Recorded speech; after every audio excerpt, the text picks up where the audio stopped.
Hello guys! I'm about to reheat the sisig. O, di ba? Meron akong ano dyan, sizzling pan. And then I'm going to put the sisig there.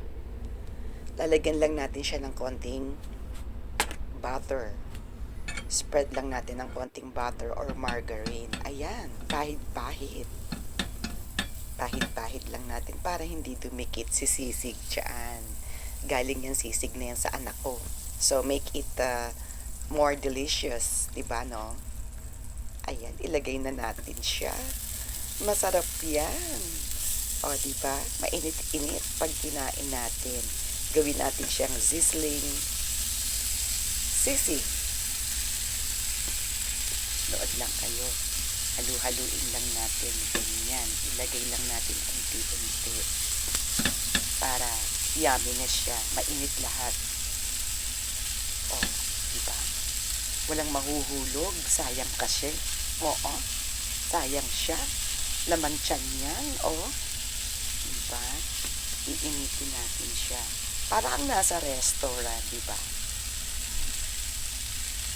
Yan. Yumminess.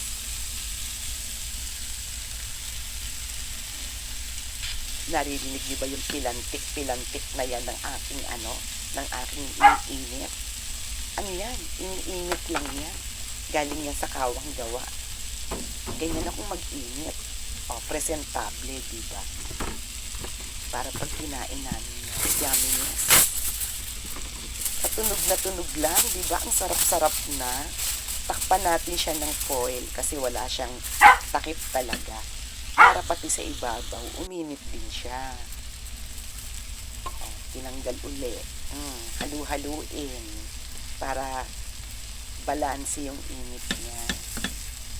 Tapos, lagyan natin siya uli ng takip mamaya para susunod naman uli. Iinit naman siya. Ang sarap-sarap niyan, promise. Ang sarap niyan. Niluto yan ni Cutie P.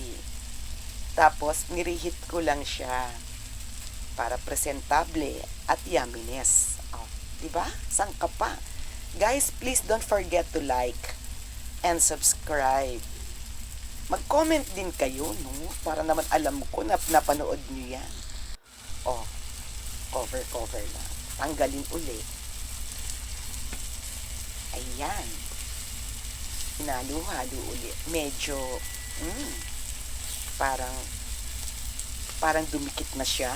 Pero masarap yan kasi malutong. Crunchy.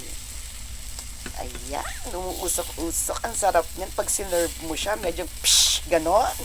Meron tunog, diba? Para kang nasa restaurant yan, Mariosep. Tapos meron kang masarap na inumin. Oh, solve na solve. Ayan siya. Halu-haluin natin yung mga naninikit sa ilalim. Sarap ng sisig. Oh, crunchy pa siya. Tsaka medyo maanghang. Tingnan niyo mamaya, ha? Pantayin lang natin. Para mamaya masarap siya. Oops! Nilagyan na ng sili. Siyempre, kailangan yan. Thank you again everyone for watching. Maraming salamat sa pagbisita sa aking channel. Mag-like and subscribe kayo, ha, please. Thank you so much. Ihahain na natin sa lamesa. Medyo malikot, ha. Malikot ang camera. Pagtsagaan mo na. Kuhanin na natin siya sa kalan. At ilagay na sa lamesa. Ano pa bang iniintay? O, diba? Lafanga na. Ayan na siya sa lamesa. Ready to eat. And again, thank you so much for watching, guys. Thank you. Lafanga time. Maraming salamatski. Kain na.